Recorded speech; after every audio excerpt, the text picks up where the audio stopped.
Welcome to what I think all of us will judge to be a very significant session, and you have seen that it's focusing upon transforming education. Leonora, thank you very much for issuing invitations far and wide. This is being live streamed, as well as a number of colleagues who you will see before you who have agreed to be panel members for this session and to begin the conversation. We have deliberately invited a number of other guests who have been part of global conversations over the past 12 months focused upon transforming education. And there are many international colleagues that have joined us from the festival. So please do contribute via the chat, and we'll make sure that over the next hour and a half, we play as many voices, comments into this conversation as possible. Let's just be clear about the context in which we are going to have this discussion. It's clear that, Olivier, from this time last year, when we talked about learning in the service of caring for self, others, and the planet, we were already in the space of promoting and advancing equity and environment and well-being. But there's been an intensity of focus upon transforming our learning systems in the past 12 months. And we can rehearse what have been the incentives, the inspiration, the motivation for that. But of course, one part of that has been the UN Summit on Transforming Education in September of 22. But in many ways, we anticipated that in our 22 festival. But we do want to pick up on what we see as being an enormous amount of activity that's taking place locally and globally. And in particular, when Leonora sent the invitation, I'm going to ask Francois if he might start in one moment to make a few comments about what has been unfolding in the last day. We're now at day 2 of 5 days. And there's already, I think, a growing conversation that people will connect with. But it's pretty clear that we are having a conversation about transforming our systems, and probably in many ways our ecosystems for learning. There's no question that learners themselves are front and center in the co-creation, and must be at the front and center of the co-creation of transforming education.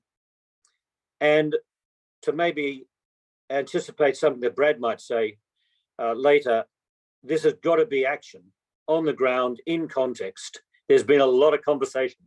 So it feels as if this is a chance for us to capture the space that we are operating in at the moment and what we need to seriously address over this next period, so we all feel that we're making progress on this agenda.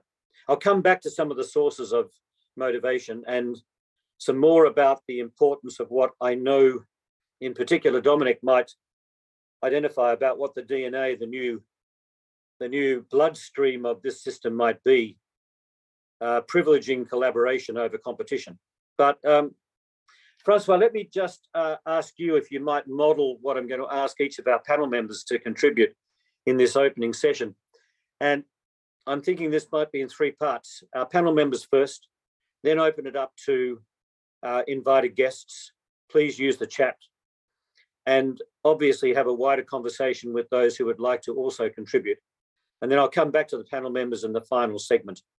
But Francois, I'm aware of the fact that you've actually been involved in a session yesterday that was very much focused upon the way in which we think about the learning that will help us to care for self, others, and the planet. Indeed, a shift in the language, I think, from citizenship to planetship. Say a word about that, just so we've got perhaps a connection to what the unfolding conversation has been amongst festival participants. Oh, thank you so much, Anthony. It was indeed a fascinating session we had yesterday, opened by Stefania Giannini, ADG of UNESCO. We had Henrietta Fore, the former DG of UNICEF. We had Will Kennedy from the UN Office of Partnership, and we had many people at different levels. Our Instagram already.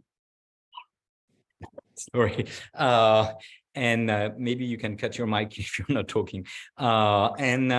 I think we had a fantastic conversations on the idea of planetizenship, and it was very interesting.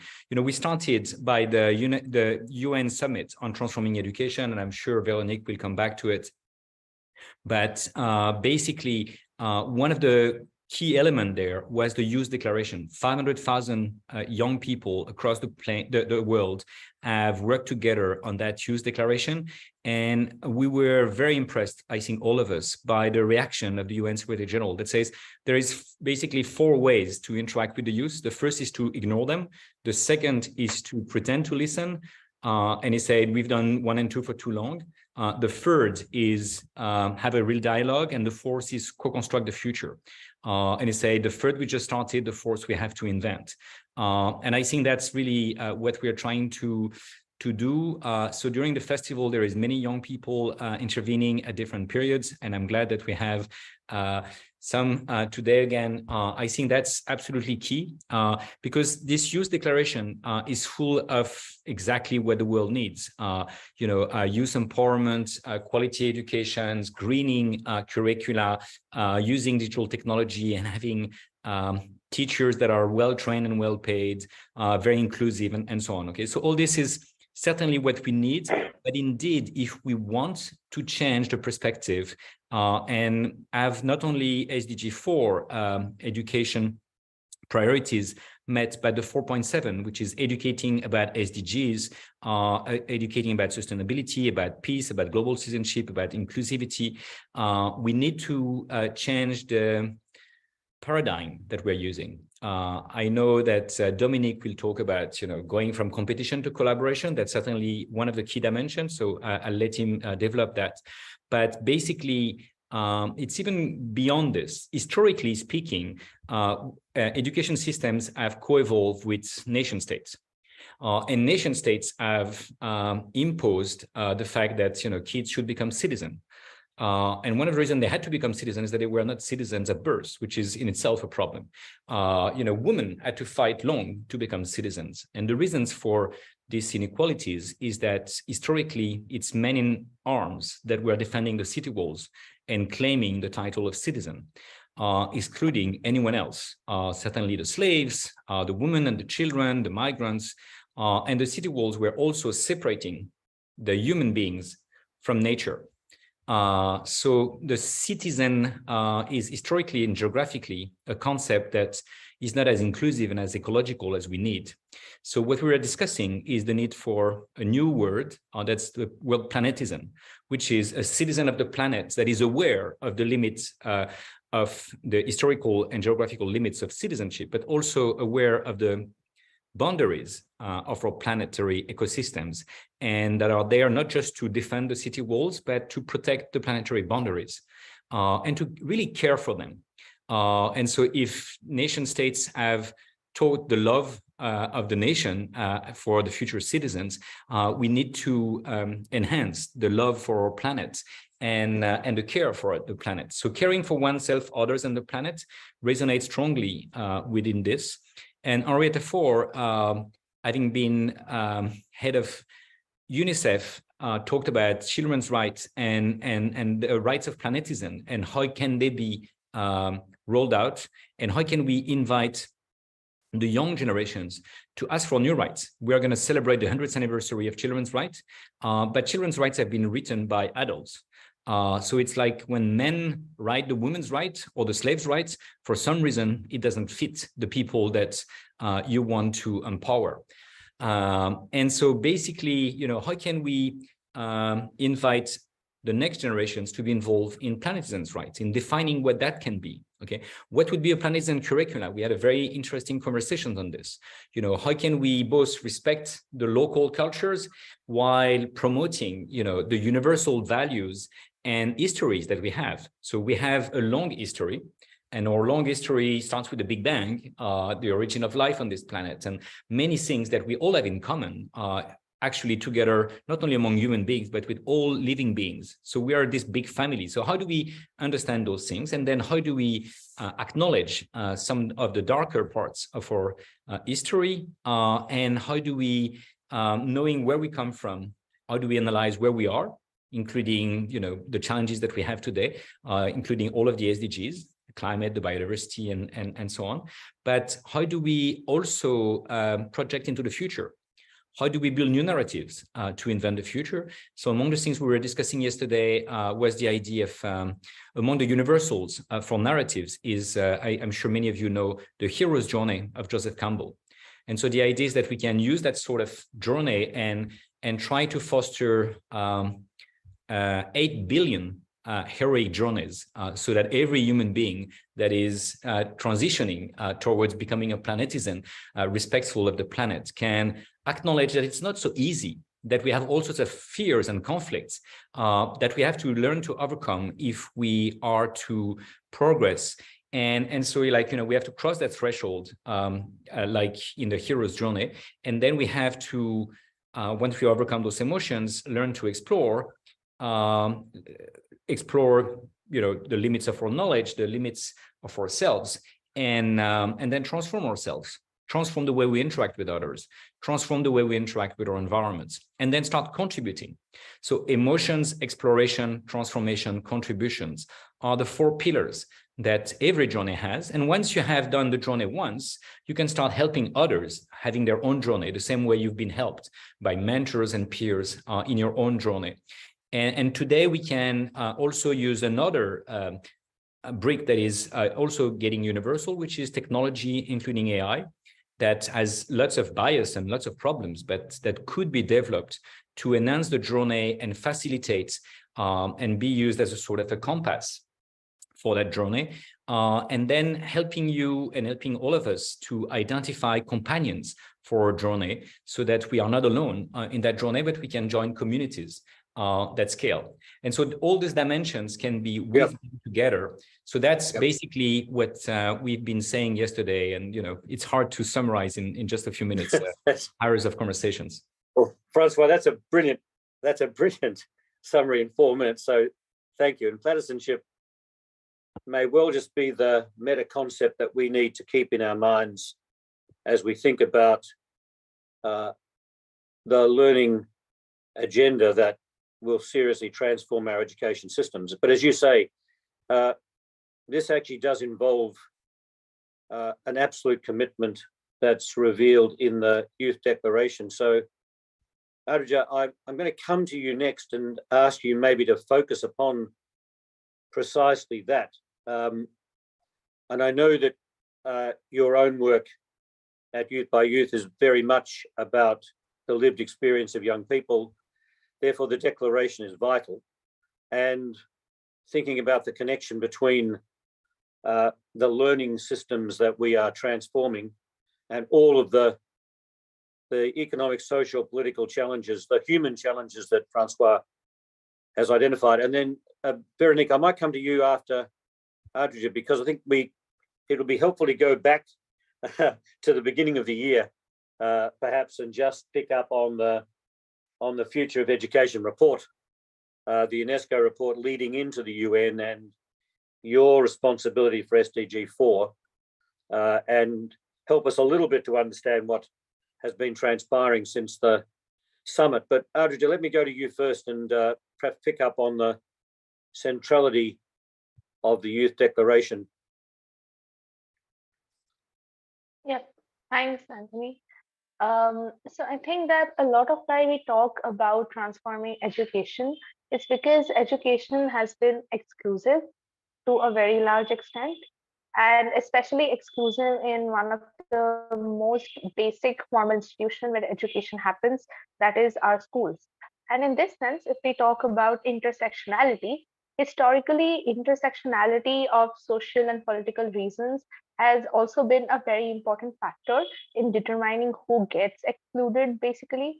So, if, for example, if you are a female, a woman in a society like India, where there is also something called a caste system, and you belong to the lowest sector of the caste system, that means you face a double disadvantage of being a woman and of belonging to that particular caste or segment of society, which means that you get excluded even more from the education system that is there. But then nobody has ever considered that this double disadvantage, as we see it, can also be taken as an advantage, because including such people in the system means that we have an even diverse background of people who are contributing to the system. So basically, I think that when we look at transforming education, we also need to understand that it is different from the point of view of different people. So, especially in public sector schools in developing countries, including my country, students do not have access to education in the sense that teachers are not available most of the times. The quality of education that is promised is not delivered. So, for such students, the most basic level of transforming education would definitely be just to ensure that they get it. They get the sort of access to resources and education that they deserve. But maybe for students who are already at a level where they have that basic point of education, their priority is to think about the ways and systems in which we can sort of improve on that education and introduce alternative means of learning in that. So I basically think that the youth declaration or any such other future manifestos or collaborative documents that we go on to create, they should consider all of these different viewpoints, all of these different backgrounds that people come from. And I think the future that education should look to is a very, inclusive and collaborative one, where education is not just simply learning from books, but education is something that involves mind, heart, and body memory. And it includes exposure not just to text or history, but also to the arts. So basically, I feel that young people should be allowed to be even more a part of this, because till now in most places what it has been is that we open the forum for young people to come and speak, and we hear you and we take your suggestions. But when it comes to sort of actually implementing that feedback or actually implementing the viewpoints, that has not happened. Over there it's been like, oh, we are adults, so we know the best for you. I think that is something that definitely needs to change and be revolutionized. So if it is a youth declaration, then it is the voices of young people that should be, sort of given a bigger platform, should be upheld. Yes, we definitely recognize that people who are elder to us, who have worked further, they have more experiences and they can guide us well. But that does not mean that the voices of young people should be completely overshadowed. Yeah. Thank you for giving me this platform, and I hope we take this conversation forward. Anuja, that's thank you. Veronique, let me just, by the way, colleagues, I'm at times going to be asking our panel members questions that are completely without notice, and they'll either decide to respond or completely ignore it. So let's just go with the way in which this unfolds. But thank you for joining us. I can see in the chat a number of people are already making contributions, and I'll monitor that. And after the first round of panel member contributions, there are a number of people I'll call upon. So if people are ready to contribute, that would be wonderful. A number of others are simply ensuring that they're greeting each other. So please keep contributing. Veronique, I guess I would want to ask you not only to comment on how you see and maybe just help a little bit with the origins of this, going back to 22. There will be some people who will be playing catch up. So it might not hurt just to give a bit of a trajectory of what's taken place in the whole education transformation agenda in 22 going into 23. The other thing I just wanted to pick up on was Adria's point about starting point, because at times we talk about, and I know you do, a radical redefinition of education. And yet I noticed in the Centre for Global Development, report on the, if you like, an analysis of the statements of country commitments at the UN in September, you could be forgiven for not believing that all of that was cast in transformational terms. So as you sort of pick up on how you see the scene, it'd be great to get a bit of a sense of where you think we are landing here in a genuine understanding of what we mean by transforming our learning systems. And after you, just to give Andreas a bit of a heads up, I'm going to come to him and Andreas ask you something about the kind of national dimensions of this. Veronique? All right, Anthony, thank you so much for having us here today. And I think it's going to be tough to summarize all of this in like 2-3 minutes, but I'll do my best. Just want to say that I'm here with sort of like a dual hat, definitely representing UNESCO, which was leading the whole organization of the Transforming Education Summit last year, but also with the hat of the Global Education Cooperation Mechanism, which is a multi-stakeholders platform, and that is responsible now for taking forward the outcomes of the summit through its high-level steering committee. So going back to the journey of 2022, I just want to highlight a couple of points and to maybe focus on how that summit contributed to this radical transformation of education that we are looking for beyond the political, I would say, commitment itself. So the summit, was a massive political mobilization at the highest level, and definitely something that was unseen before.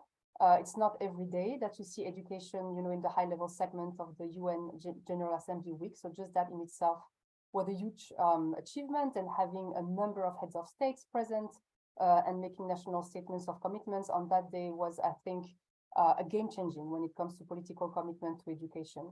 But I would also highlight that there was a whole process leading to the summit itself, and maybe this is in that process that we saw, I would say, the most contributions to the radical transformation of education that we are talking about today.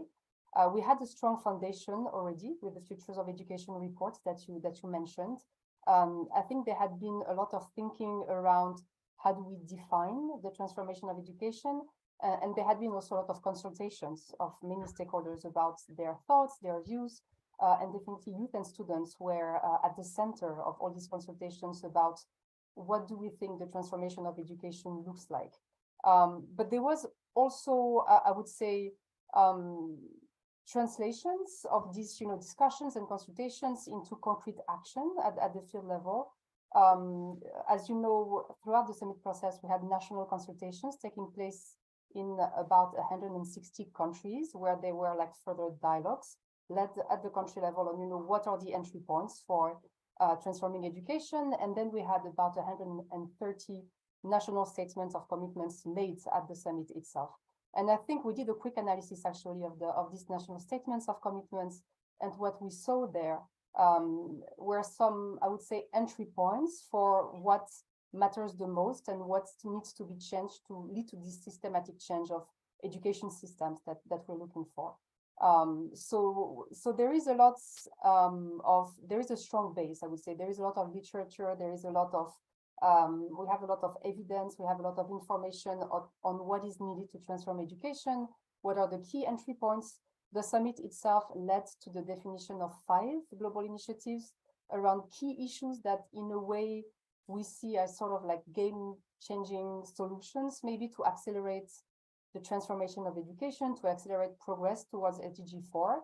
And these are about winning education, these are about digital learning, foundational learning, education in crisis, gender equality and girls empowerment. And obviously, these are, I wouldn't say priorities because a lot of different issues are important, but these are ways that we can now, sort of think about how does this translate into concrete change at the country level. So a long process and a lot of inputs from many different stakeholders. I want to stress that as well.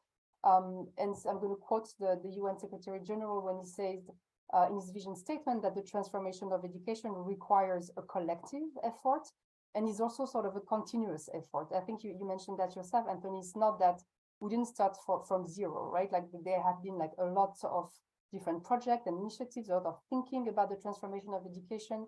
And that summit really meant to build on that and to connect the dots and to bring partners together. And that sort of principle of bringing people together around that collective cause of transforming education, I think is the one of the biggest success of that summit in a way. And maybe I'll touch very quickly on the youth engagement, because this was central to the summit process, and this is something that has come out very strongly already in our discussion. Young people were definitely consulted through the process. As you said, 500,000 people, young people consulted to draft the Youth Declaration, which is the first of its kind document in terms of youth engagement in education. And that process did not stop at the summit itself. After the summit, where the Youth Declaration was handed over to the UN Secretary General, we had a whole process of regional consultations happening in 7 regions. And we actually just launched yesterday the Global Youth Initiative, which is reflecting, how can we take forward these recommendations of the Youth Declaration, and how do we carry this work forward, and how do we make sure that young people remain central to this transformation of education. So, so that process is still ongoing, I guess, is my message. There has been a set of decisions that were taken just a few weeks ago in December by this high-level steering committee on how do we take forward the outcome of the summit, and how do we keep working collectively through a transformation of education, starting at the country level. So I think that's going to be sort of our main focus for the next few months. How do we take these consultations and these political commitments to the country level, and how do we turn these commitments into concrete action?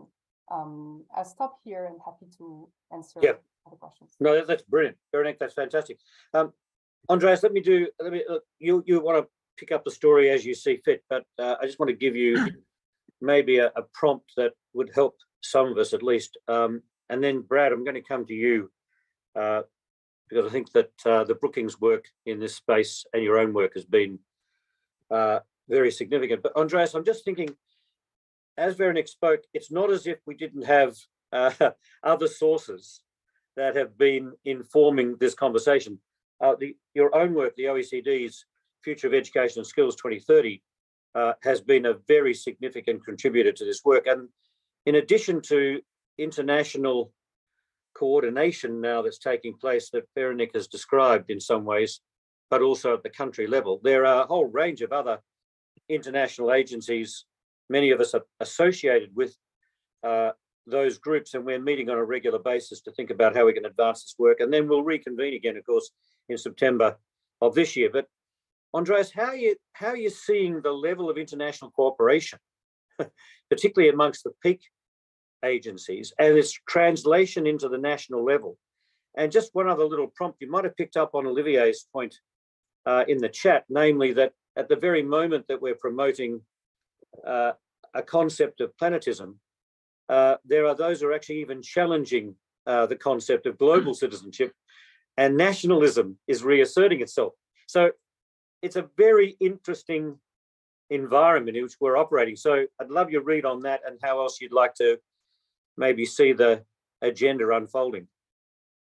Yeah, thank you, Tony. First of all, I must say I'm really encouraged by the level of global engagement that we are seeing. And I think what Francois said at the beginning, that we are, as education used to be a domestic field of policy and enterprise, where it was about, making people compatible with, national, paradigms and maybe, ways of working. And I think we have now a level of global collaboration that challenges this and that looks at, how can we live with this planet?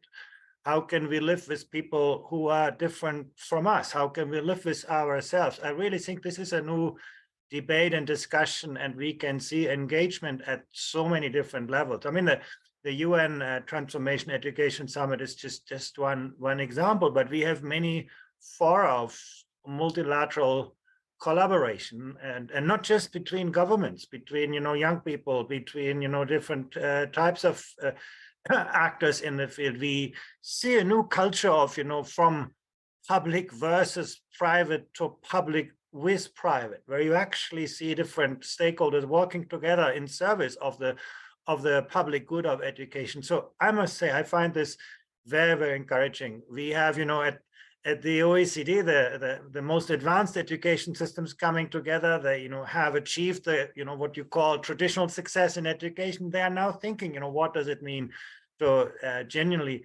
transform education as a global public good. So I think that's really, a very encouraging part. What we need to, take into account, and I think that is often underestimated, is that education by its very nature is a very conservative social enterprise, and the status quo simply has many protectors. Therefore, when you start out from transforming current education systems, you get very quickly stuck.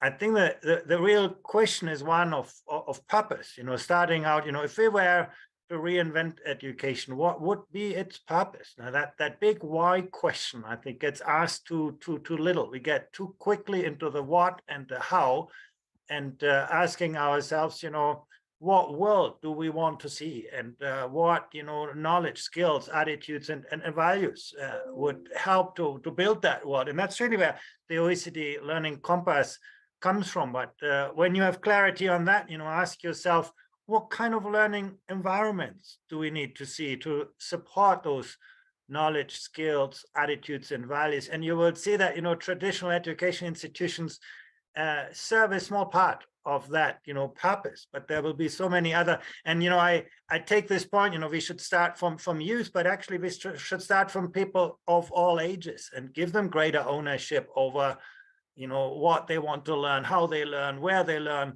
and when they learn. I think this agenda of upskilling and reskilling, transformation education, is not just about young people. It's about changing everybody's engagement, everybody's mindset in this. And finally, I do think the current context is well suited to this. When nothing is certain, everything becomes possible. And I think the pandemic has unleashed an enormous amount of social transformation, of technological transformation. I think people are ready to accept a novel kind of outcome. So I think this is the moment to really make this work. So when you think about the kind of learning environments, and I think we should not be tempted to think back to formal institutions. Learning can take place in so many different ways and so many different places, and we should encourage them all, including at the workplace, and then ask ourselves, what kind of people do we need to support that? And once again, teachers may be one of those agents, but certainly not the only one. I think the kind of people around you that accompany you on your learning journey, that understand who you are, who you want to become. They can be so many, and at different stages. And so I think, and then the last question really is, how do we configure the space, the people, the time, and the technology to make that happen? So I wouldn't start with that last question when we think about transformation, but really, walk our way from the purpose, from the why, and then, hopefully end up with transforming our current structures. Andreas, thank you. And hey, Brad, let me bring you in, and then perhaps ask Franco to contribute as well. I'll come to that in a moment. But Brad, I don't want to position you in a way that you will find unhelpful. But there have been moments when we've had conversations where there's a level of frustration about what progress we're actually making, and whether or not we're getting the action on the ground, and whether Andreas's, what I would have argued there is a fairly positive view about the movement, is something that you are seeing, experiencing, particularly given that we are talking about a learning system. We're talking about the transformation of a system. I take the point about environment and institutions, but what's your own reflection on this? Are we making progress at a system transformation level? Right. Well, thanks for having me. Progress is so hard to measure about all of this. And I think in some ways, what we're really talking about is a leap of faith. And so I think it's interesting to frame it in that way. I think what we've been talking about thus far today has been really helpful. I feel like we've been talking about the power of youth. We've been talking about cooperation. We've been talking about dialogue. We've been talking about the need to consider purposes of education. And I think those are incredibly important as a foundation. But then I asked the question of myself, what next? And, I really think that There's so many different ways to come at this. I want to tell you all that my work is mostly in low and middle income countries. And so that's going to color the way I see this work. I think about the politics of it all. I think about the role of debt burdens, and I think about how hard it is to change the enabling environment. I also have done my work through the lens of teachers and teaching and teacher development. And so that probably needs to be taken into consideration. But what I think is particularly three things. There's the need for us to understand what systems transformation is as an approach. And I think one of the things that I think about is that systems are products of their environments as much as the other way around. And so the internal activities in a system are products of external factors, and it requires that we think about politics, that we think about history, that we think about the role of culture in a place, because those will determine, I believe, what kinds of systems transformations are possible in a given location. I think the second thing that's incredibly important is there's a need to contextualize this work, or to wrap it around tangible, concrete interventions. And this is where I sometimes get lost in the weeds of the amorphous conversations about what systems transformation is. And I think about how important it is to wrap it around something tangible. My own view has to do a lot with the instructional core. I still believe that young people and adults working and learning together is what this is all really about. And we've built institutions and policy frameworks over 100 years of practices and research and case knowledge around that particular thing, which is inside or outside of institutions, young people and older people learning and working together. And what would it mean to actually build systems transformation around that concrete approach? I think about the fact that the farther away from the actual context we are, the less we understand things. And so how important it is to make sure that these conversations get grounded in the actual contextual realities of these locations. And that requires making sure we're not neglecting the micro and the meso levels of this work, and that we're bringing in local voices. I think that my own view here is I'm not ready to give up on scaling for sustainable impact. I believe that systems transformation and scaling are actually complementary and interlocking aims that can use promising interventions inside ready enabling environments to open systems up and to push their elements around and to coalesce the system parts for holistic and improved use. And I don't think that we can sort of do that in the abstract or as a whole. I think that it's really helpful to take targeted interventions and use them to test the system, to open the system up, and to better understand the ways in which the system parts work together. And then finally, I think that we need to prioritize the politics of all of this, the need for political will, reform continuity, coherence. I just think that until we think about issues around the debt burden, and as helpful as the donor architecture is around many of these issues, I think that in some ways, as wealthier country-driven historical bureaucracies steeped inside a neoliberal episteme, that they might be contributing to the perennial nature of these problems as much as perhaps solving them, which isn't to say there's not a role for them, but I think rethinking that role and being honest about it becomes incredibly important. I think that we talk a lot about hard systems, and we don't talk often enough about soft systems, mindset shifts, consciousness. How can we affect a way of thinking differently in order to set enabling environments up for the kind of change that in fact we're often talking about? And then finally, I think that Andreas made a really good point about a need to define and talk about the purposes of education. And I always get stuck in a dialectic about this one, because it seems to me that societies will never agree on the purposes and broad processes of schooling, because purposes of schooling are interconnected with histories of power and who gets what. And so because we're always vying for power and societies are always being either included or excluded, I feel like that conversation about what purposes of education is will actually never be settled, but we somehow need to include it as an ongoing part of the entire conception of systems change. I could go on, but that's enough for now. Hey, Brad, that's brilliant. Actually, I tell you what, Franco, that's not a bad segue, given the fact that, and after you, I'm going to ask Michelle to come in, but it just strikes me, Franco, you've reminded us about the importance of the transformation of purpose. And I think the other point I'd just love you to pick up as you see fit is not only is there the question about how the ecosystem of interests start to partner in new ways and collaborate, and we'll come back to that theme, and across education system and other sectors, but also you've driven home the point about the need to really tap into public opinion if we're going to see the kind of transformation we're talking about. So love you to pick up on those themes and others. Thank you, Tony. It's just that when I first heard about the purpose question, I saw it really high up there in the stratosphere, and I say, how do you do it? No, in my community, as a context, I work across Peru, highlands, jungle, coast, and I have the honor to speak to students every single day of the year. And so I remember standing in the Amazon with one of my students. She is 15 years old, and we were talking about just how she was. And all of a sudden, she tells me, you know, Franco, I got this kind of grade, which is not what is expected from me. Let's say from 0 to 20, she's used to getting 19. He said, I got a 15. And you know what? I feel that I am nothing because of that. It hit me really hard. It hit both of us really hard.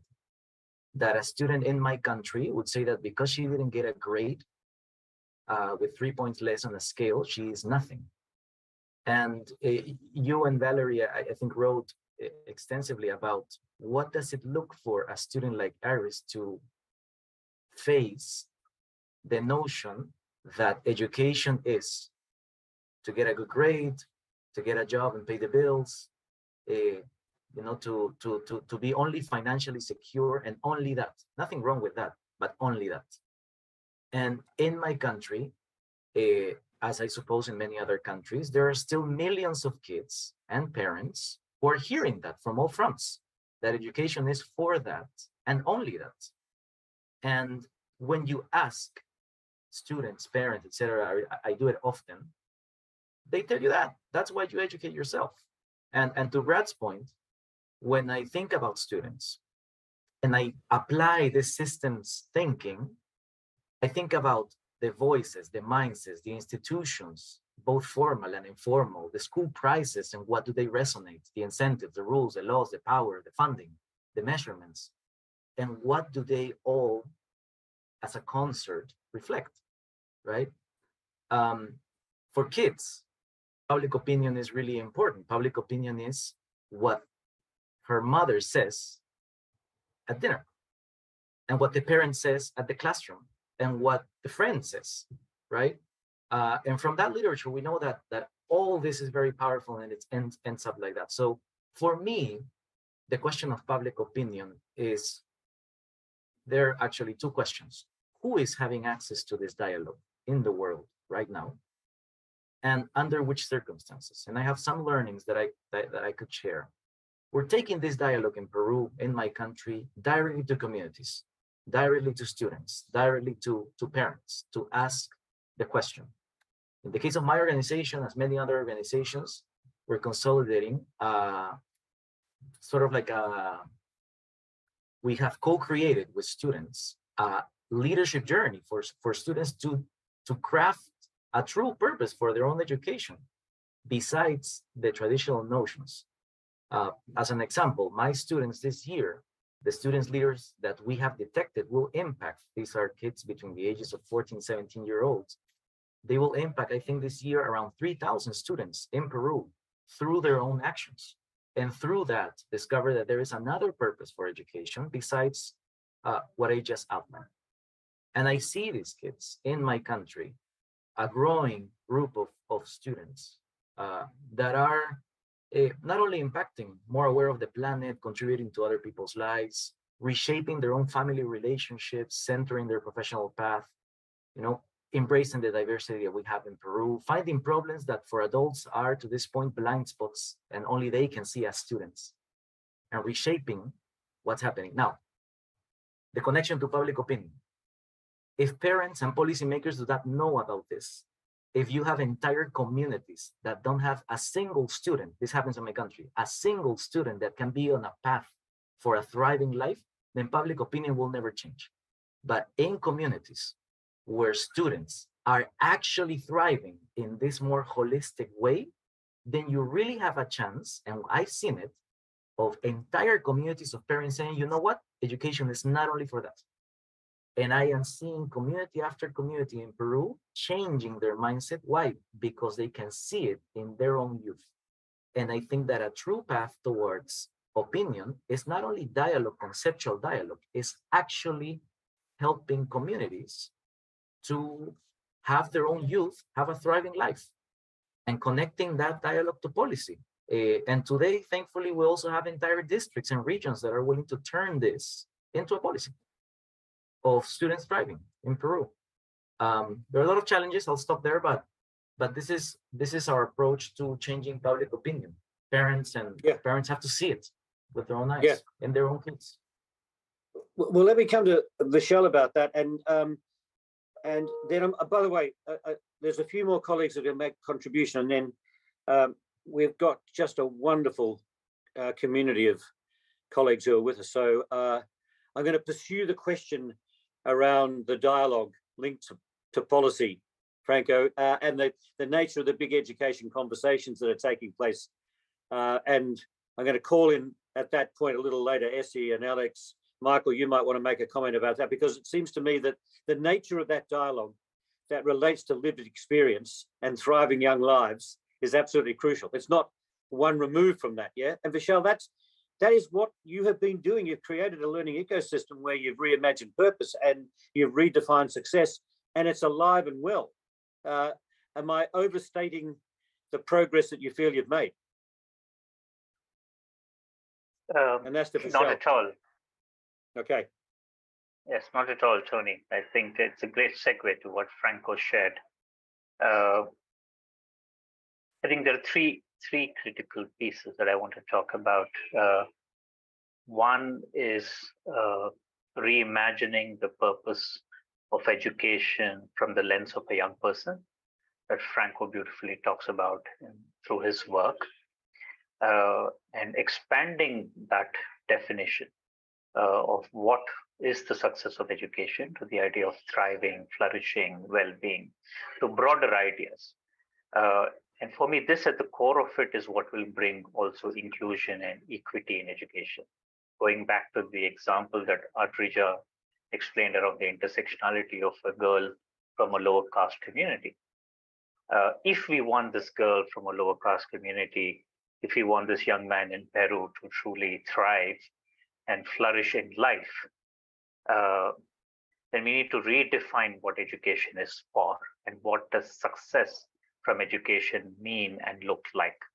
As long as it continues to be around academic scores, getting a job, it will only work for 20% of the young people who have access to high quality education.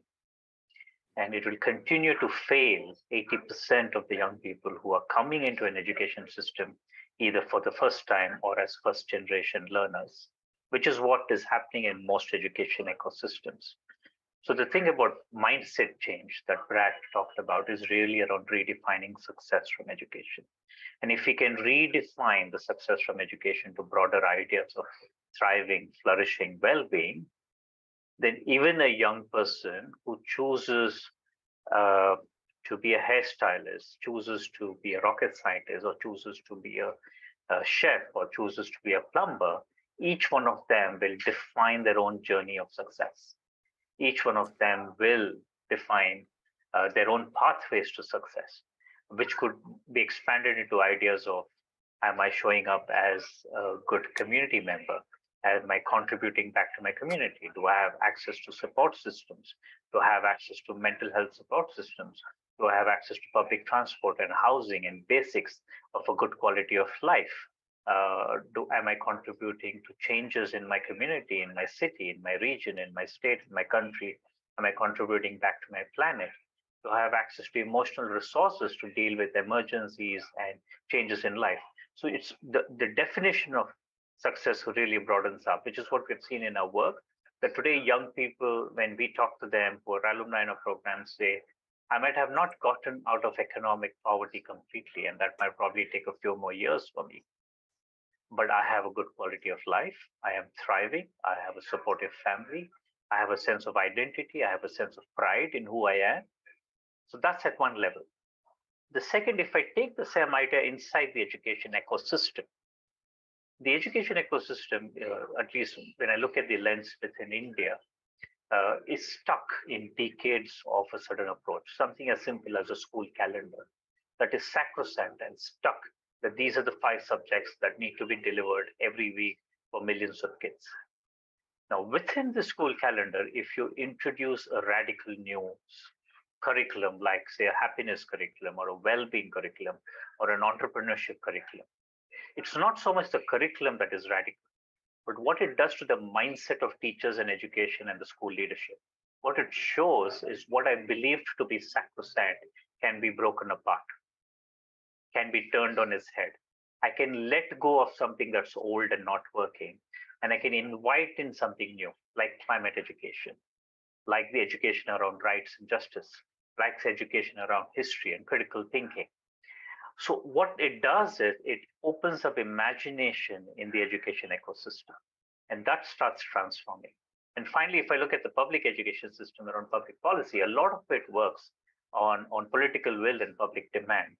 So if we start showing successes from a systemic approach to change, again, going back to Brad saying we have to look at practical solutions and what's working on the ground. Now, if we know that a well-being focused curriculum is improving levels of engagement, is improving levels of access, is improving attendance in school, is improving children's approach to learning itself, is helping children overcome adversity and build capacities to thrive in the future. And if you start amplifying those narratives through public opinion, through what parents are demanding out of an education system, from traditionally demanding what scores my child is getting to now demanding, is my child learning to solve problems? Is my child learning to be kind? Is my child learning to be helpful? Is my child making friends? If we shift those mindsets, those narratives, then other systems start picking it up. And that's what's happened in our learning ecosystem. From a single experiment of a happiness curriculum in Delhi, we have moved on to at least 6 states in India who have introduced a life skills / well-being / social emotional curriculum, change practices around pre-service and in-service teacher training, focusing more on well-being practices and project-based learning. And this is an experiment that's beginning to take shape and now start get integrated into core policy across the country. So systemic change is possible. It takes time, but we have to work at the level of mindset change and narratives there. We have to work at the level of practical solutions on the ground that you can bring into the system. And you have to work at the level of the young person showing impact of this change, not just in the immediate, but also in the long term, in the life outcomes that young people achieve. Thank you. Michelle, thank you. And Dominic, I'm going to ask you to come in on maybe the theme here, because I feel as if the way in which you've been talking about a guiding principle for a transformed education system, indeed a transformed learning ecosystem, is something that we just need to be really clear about the language that you've been using around collaboration. And before I come to Valerie, Pavel, I'm just going to ask you if you might want to make a comment on how you're hearing the story about a learning ecosystem, given that for many of us, you have done some of the most advanced work in that space. I'd just love a reflection from you on how you're hearing the story unfold in transformational terms using learning ecosystems. But just before you do, let me go to Dominic, and then I'll come to you and to Valerie. Yep. Okay. So, yeah, Dominic. Sure. Thanks, Tony. Hi, everyone. There's a fantastic quote from a systems thinker called Russell Askoff, which we referenced a lot in the work in Salzburg, which is around the idea that a system is never the sum of its parts. It's the product of their interactions. And in order to change this, you can't change the system without changing the quality of those interactions. And I think that's why collaboration is gaining so much momentum as a key driving force in education transformation, because it is about improving the quality of the different interactions that happen at a local, at a national, and at a national and at an international level. And we're seeing that writ large in so many of the contributions that other panelists have made so far today. I think one of the big challenges that education systems are starting to grapple with is how do you incentivize collaboration when competition has been the sort of defining or overarching ethos for so many systems for so long. We had a really interesting panel discussion as part of Learning Planet Festival yesterday with something called the Education Policymakers Network, which is a program that we do with the Lego Foundation here in Salzburg. And one of the network members is the Director of Strategy for Education Scotland. And he was talking about a relatively new idea that they've brought in Scotland, that when schools are now being assessed, one of the things that they're assessed on and one of the things they have to demonstrate if they're to get an outstanding recognition is the extent to which they have worked with one or more other schools in their local area or across Scotland in order to drive improvement, so sharing resources and expertise. And so that's now hardwired into the national assessment system. And I think that's a brilliant example of how that kind of change can happen.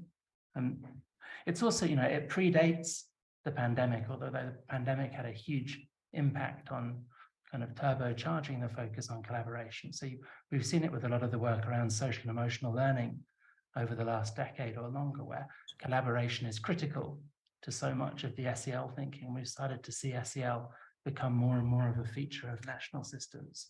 And the final thing I wanted to say was at the very beginning of the Transforming Education Summit in New York last September, then the Secretary General of the UN opened the whole thing talking about how we've got to shift education from a focus on competition to a focus on collaboration, because otherwise it's not going to be able to make the kind of contribution that we need in order to prepare young people to take a leadership role in future societies and embrace the idea of planetism or any of the other things that have been talked about.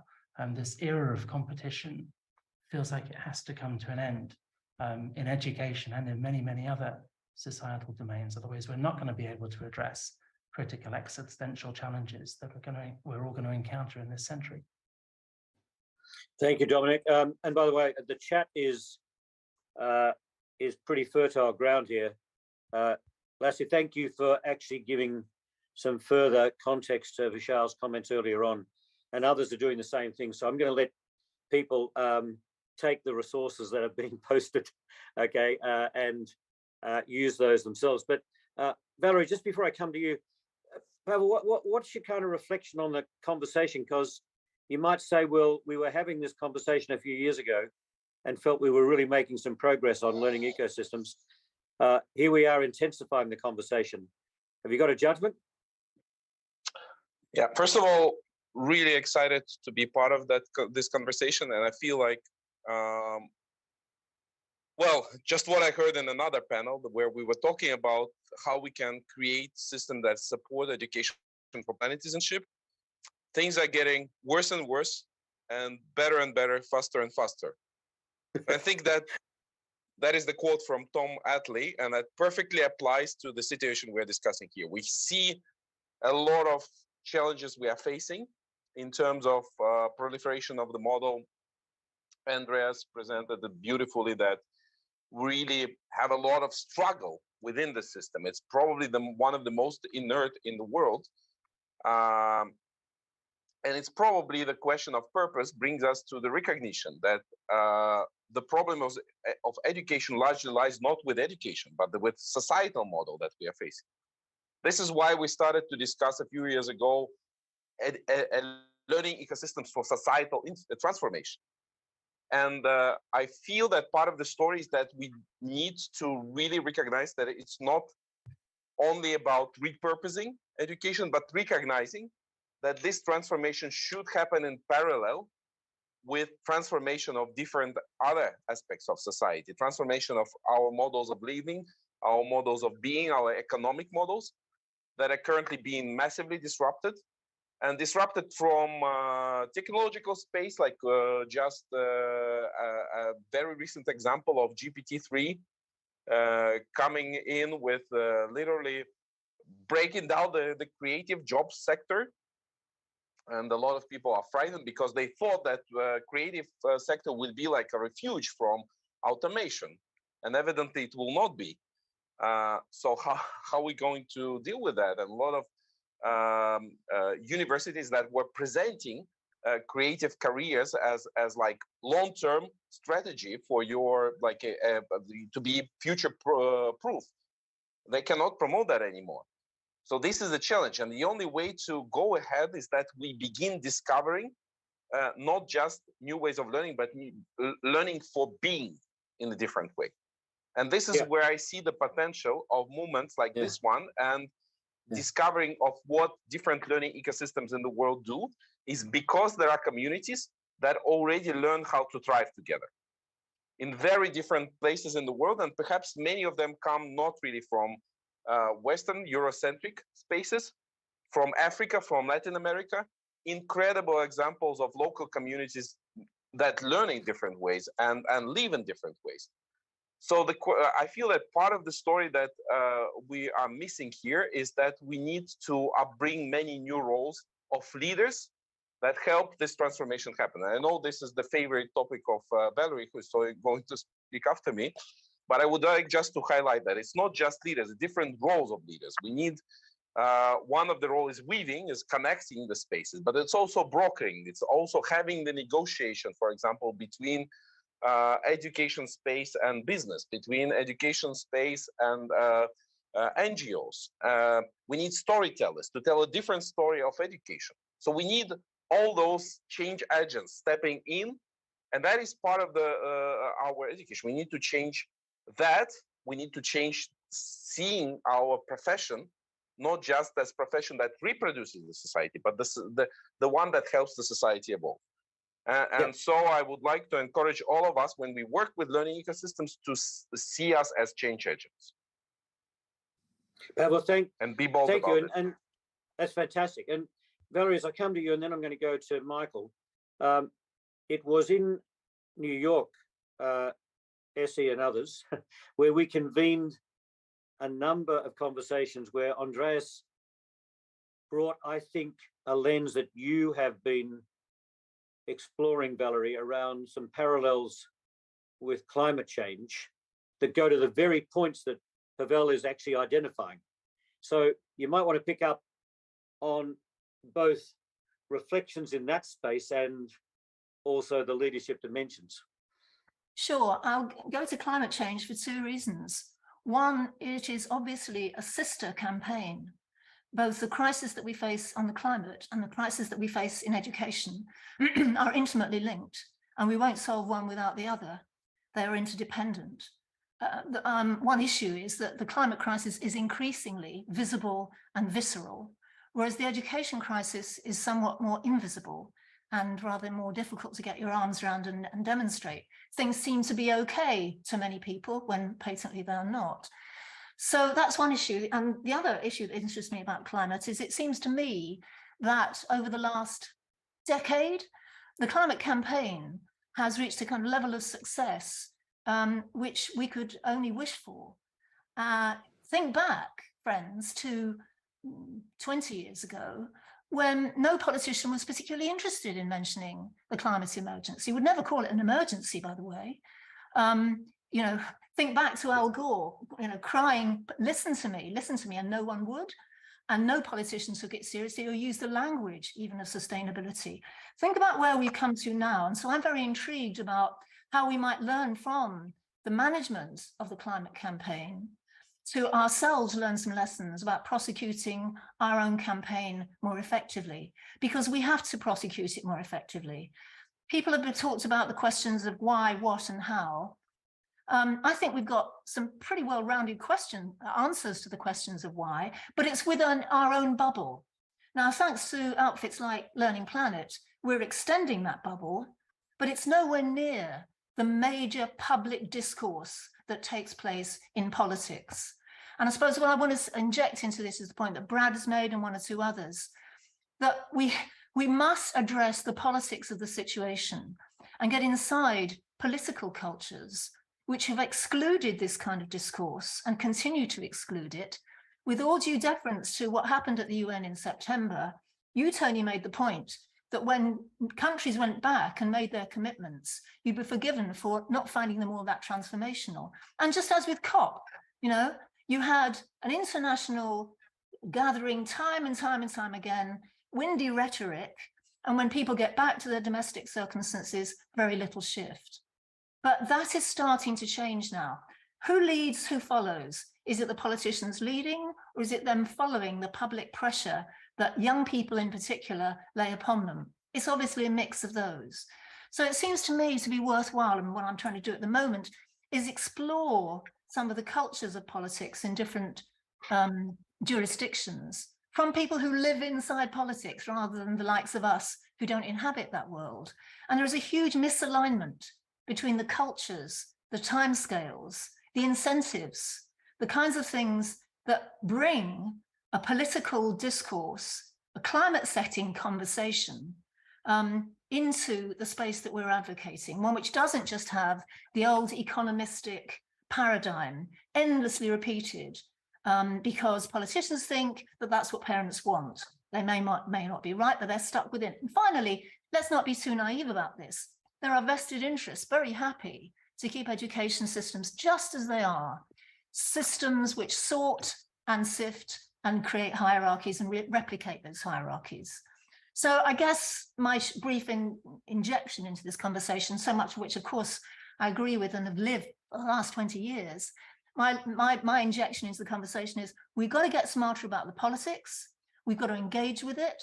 We've got to learn from campaigns which are further down the line than us and understand their interconnectivity. And that's where my research, our research, Tony, I think is going to take us in the course of the next year.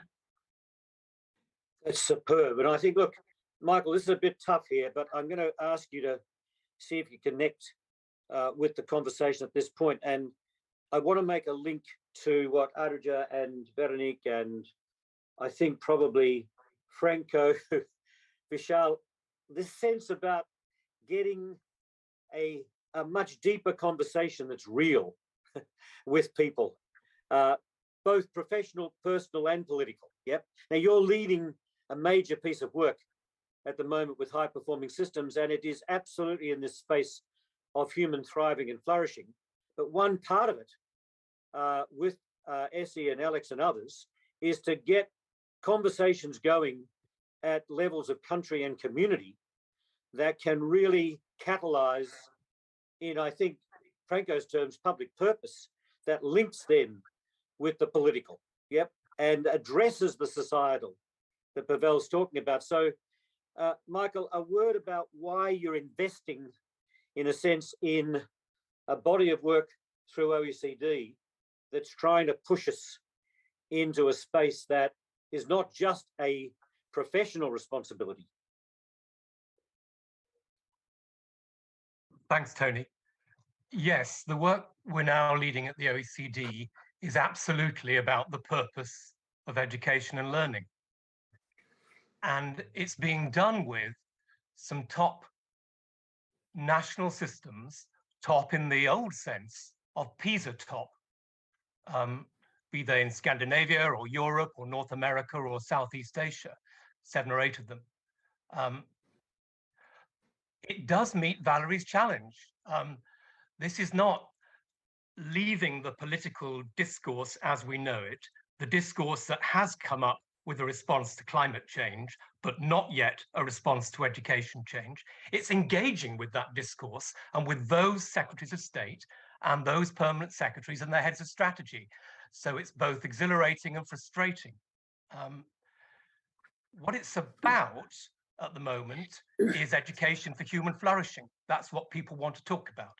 They recognize that it's time to swing the purpose from where it's been since arguably 1800, education for the labor market, to where it needs to be in the 21st century, which is education for human flourishing, whilst recognizing that that's absolutely about every living life form and a sustainable planet. And we've actually gone back to the ancient world for definitions of human flourishing. Reason, yes, but morality, ethics, a sense of purpose and meaning in your life, the ability to contemplate and the ability to feel awe and wonder at a remarkable universe. And from there, we've gone on to say, how might you develop that orientation in a young person's learning, and what kind of things might they need to learn, particularly those that machines won't be so good at. So not just adaptive problem solving, but ethics and also aesthetics and everything that follows from that. But to your question, it's not just a matter of developing brilliant strategy research and publishing another document, though we're going to do a bit of that on a basis that is shared across all of these ministries. It's two other things. It's a deep discourse with those who care about all of this, learners, the profession, parents, employers, and that will happen systematically in concert with Teach for All in all of these jurisdictions. But it's also the recognition that these leaders, these very senior civil servants in particular, who have in their hands the futures of a generation of young people, will need to draw very deeply on their own capacities and capabilities. So how can we build their leadership expertise and integrity to take those children on that journey? And that we will do with other partners around the world. So I hope that through not just the thinking bit, but the leadership development and the conversation with stakeholders, we will be able to reposition those PISA leading countries into the kind of space that we're all talking about: purposes, people, and new practices. Hey, that's great. I'm looking at time, and Jin, I've got you with a raised hand. If there are other raised hands, can you please indicate now so I can pick up on a couple of others who would like to contribute? But Jin, just before I come to you, I just want to pick up on the deep discourse first, Jin. I'll come back to you in a moment, yeah? Because having Essie and Alex here, and given that the work is going to be shared, do you want to make a comment on whether we really feel we can get deep conversation that does connect with lived experience? I just want to make sure that it's not going to be yet another round, if you like, of conversation that Brad would say, and Brad, I'm just putting words into your mouth, that will stay bravely at the surface, yeah? Are we really going to get the kind of connection to community conversation that can seriously engage and inform? So maybe Essie and Alex, you might just like to make a quick comment. Yep. Okay, thanks, Thomas. So just I just say, so sorry, it's Jin, going to be the more. Jin, before you come in, I just want to ask Essie and Alex for a quick contribution first, and then I'll come back to you. So Essie, you first. Sorry. Yeah, sure.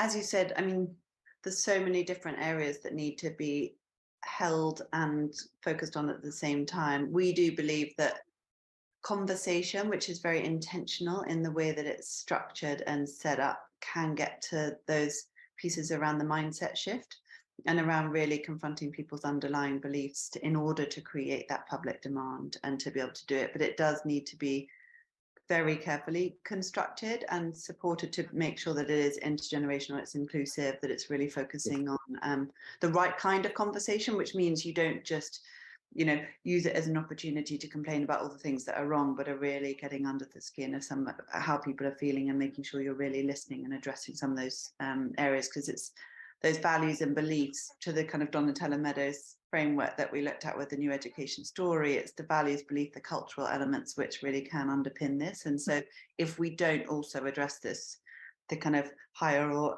the different other levers that we pull may just never really take hold. So it's a kind of yes and. I do think we need to think carefully about how do we capture that insight, how do we build on it, and how do we kind of bring it all together. So that is a thing that we're looking at the moment. So I would really invite anybody else who's interested in that space to kind of come together with us to really think about how can you make sure that those conversations are not only constructive, but being captured and linked together to be able to genuinely start to shift the public demand and the movements. Great, thank you. Alex, do you want to add?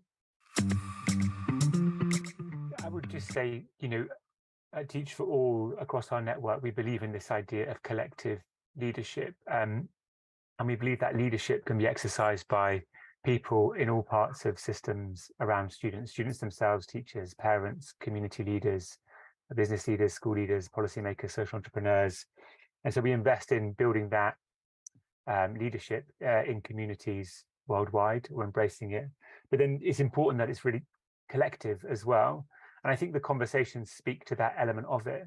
Any collective is built on the relationships that exist between individuals, and those individual relationships are built through conversations. Now, it's important those conversations happen with a sense of purpose in mind, a sense of shared mission, the establishment of shared values. But ultimately, it comes down to those conversations. A bit like that quote that Dominic shared, that, you know, a system is based on the relationships between people, and that comes through conversations. And I think we can learn something maybe there from the world of community organizing, you know, which is popularized by Obama and others in his presidential campaign, but has been around, of course, for hundreds of years. But those aren't conversations, they're not just chats. They're conversations with the idea that we're going to find a sense of shared purpose, a common agenda, and a mission that we're going to take on. So I think in light of that, with leadership in mind, the sense that you're building a collective, then conversations are a fundamental part of it if you have them in the right way. Yeah, brilliant. Okay, here's the last round. I've got Jin, then Lassie, I'm going to ask you to come in, and then I'm going to go back to Francois and Olivier for some closing comments. And I think that's going to be all the time. Forgive me if I've missed anybody. Jin, it's over to you. Okay, thanks so much. So based on the topic and conversations, I also came from the Asia Pacific countries. We need to consider about not only for the focus on the climate change and some environmental situations, but also the focus on some mental issues as well.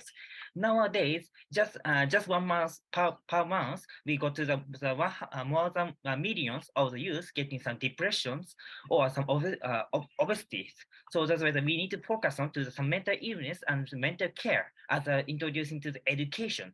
And also due to the COVID-19 epidemic, still it's going to be continuous to some of the countries, especially categorized for the small island developing states and least developing countries, has getting some critical issues still now going on. So we also need to get or introduce to open up to any of the education opportunities. We are introducing some recurrent educations or STEM educations or online educations with for the homeschoolings.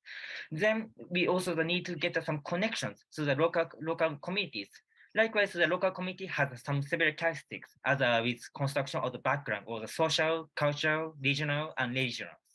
And that time we need to focus on these kinds of background to contribute to get some more strongly connected onto each of the sectors and each of the members to be getting to the more be sustainable and some more achieve for any of the education goals for to be diverse and to be comprehensive. So that's my comment. Thank you so much. Brilliant. If we stay brief, I can get 2 others in. Lassie, over to you. Thank you, Tony. There is maybe a gajillion of things I would like to comment on. So I'm Lasse from 100, and as we have been doing the education innovation research and listening this conversation, it feels that many of us are contributing to a mindset shift within the education sector. We are promoting, experimenting different things. We want to be more iterative. And as we were writing a few years ago a piece about schools that learn with Pavel, we were also kind of like finding that these schools that were very progressive were having very quick feedback loops and ways how we're changing their operations in their classrooms. And I think like now we should be taking that similar kind of approach to the system level so that we can allow this change happen within the sector in a quick manner. I don't believe that there is a silver bullet or one answer how we could be promoting a big change through one massive transformation in the systems. Rather than that, I see that the best way to do the change is through multiple small iterations, which might be the big education conversation, the one I have been proudly carrying here in Doha this week, or those might be the innovations that are implemented in the different systems. And as an example, I want to tell you quickly about the journey we have had 4 years here in Qatar.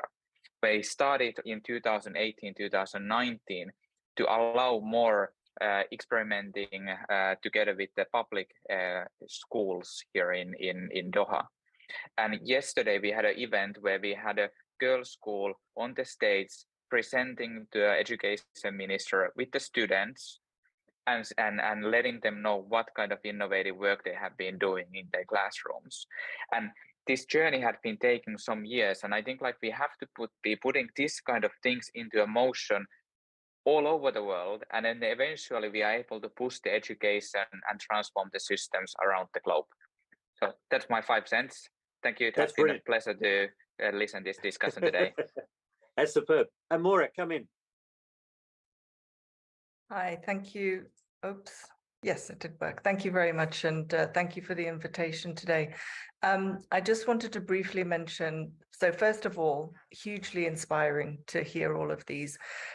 We're about to launch a book which takes as its basis the fact that so many people are using the word system, and it feels like they're literally doing a search and replace of the word sector without actually thinking about what it means to talk about systems, to work in systems, to think in systems. And so it is wonderful to be with a group of people who have that covered. The book itself, whilst we're sort of, there's a global piece to it, it also has chapters which are very, very locally focused. So I've put the table of contents in there. I did want to just also say, because one of the things about systems thinking that's so important that we mustn't forget is that it is scalable.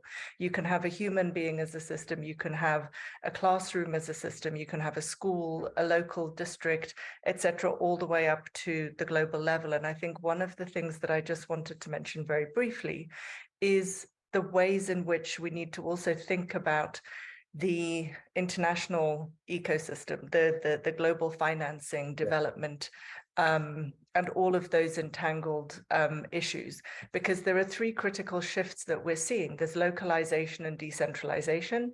Then there's this fragmentation of aid and also initiatives and issues where education is being sliced ever thinner and the same amount of money is supposed to deal with it. And then thinking through how do you actually respond to those critical shifts. And there is about building a new architecture of education financing. The Transforming Education statement on that is fantastic. Generating some kind of synergy and ideas of convening and collaborating rather than top-down coordination, and really focusing more on listening to those who are most affected by the decisions that are being taken in global capitals. We know the capitals we're talking about, in order to make sure that this is meaningful. Thank you very much. Brilliant, hugely helpful. Pavel, thank you for doing a little bit of exchange on chat. And that exactly, that whole theme, I think, is now being picked up. I'm going to take the last 5 minutes, and Francois, you need to know that you're sharing this with Olivier. So depending upon your relationship, you'll figure it out. Okay, so Francois first, and then let Olivier first. Let Olivier go first. Okay. I'll go very quickly, and maybe Francois will build on this. I think I want to highlight something that Valérie also highlighted at some point. We participated, and many of you, to the Transforming Education Summit, and during the summit, there was strong connections between other subjects around learning for sustainability and all these big issues. But then the next week, there was the Global Future Conference. And in the Global Future Conference, we are talking about many different subjects about the transitions, digital and cultural and environmental transitions, and saying that the education is core to do this transformation, but this well, we're not talking together. So I think how do we have to mind the gaps and to bridge these gaps between all the conversation we have in the education world and transformation world about this and all these other fields. And the other points I hope I'm being clear. The other point I wanted to highlight is really over the past few years, I've been working in education for 15 years, but over the past few years, the reports on youth health. I mean, we had Helen Clark yesterday really sharing a disastrous portrait of the youth health worldwide is key. And I think the education and health is also very, very connected. And what we see, and then I finish on this one, is that children learn, interact, develop their social life more and more in many countries, at least in the digital world. And this space is not at all regulated in order to take care for them. So if they learn maybe even more in the digital world than in the classroom, and if everything there is done to engage their attention, but not to take care about themselves or really support them, I think this part of the conversation should be absolutely key in any system we're mentioning. Thank you for that. Yeah, brilliant. Francois, you've got the last 2 minutes. Thank you. I think that we are converging. We said initially that we have to co-construct the future with the youth. We say that there is many discussion on their rights, on the way they want to be educated, on the future they want, on what pan-citizenship could be, on voting and so on, that should be discussed with them. I think that if we get together and co-design with the new generation digital platforms that go beyond the limitations that Olivier was saying, because the current ones have been designed to make money, not to empower in any way, we could help them prioritize their needs, and including the needs to disconnect, which is fine with me. But we can co-design this. And I mean, today there is civic tech platforms that are getting mature. And in terms of technology, we can co-design the interface and the reasons to crowdsource their dreams, their hopes, their rights, their wishes for tomorrow, their fears for today. And I think that could be a very powerful movement to get together the various threads that we have discussed. And I think, the idea that emerged with Vishal in the chat on, from dream a dream to 1,001 dreams with a fractal dream structure. Just to give you one example, we had, and I'll close with this. For the opening in France here on the 23rd, we heard a 19-year-old describing how a 6-year-old nightmare woke up in the middle of the night and forced her to describe that, basically Earth was so sick, it was as well as entering palliative care. And that, if palliative care is, the new agenda, then, systemic answers is the only way to avoid that nightmare.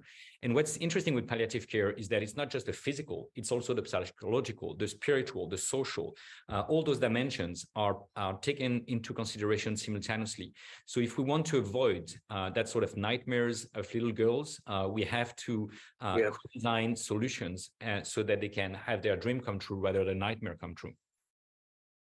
Francois, thank you. Leonora, I want to thank you because you orchestrated this gathering. And thank you very much for making all of the connections and bringing us together in this way. Can I thank everybody who's contributed to the chat, because there's a huge number of connections that are going to be made as a result of this hour and a half. And obviously a brilliant festival to be able to take forward this agenda, which for all of us here is absolutely crucial. I want to particularly thank all of the panelists who gave their time and opening contributions, but to those others who also participated in the conversation. So colleagues, if you could indicate your appreciation to each other, we will continue in a very intensive 23 around transforming education. Thank you, one and all. Thank you very much, Tony.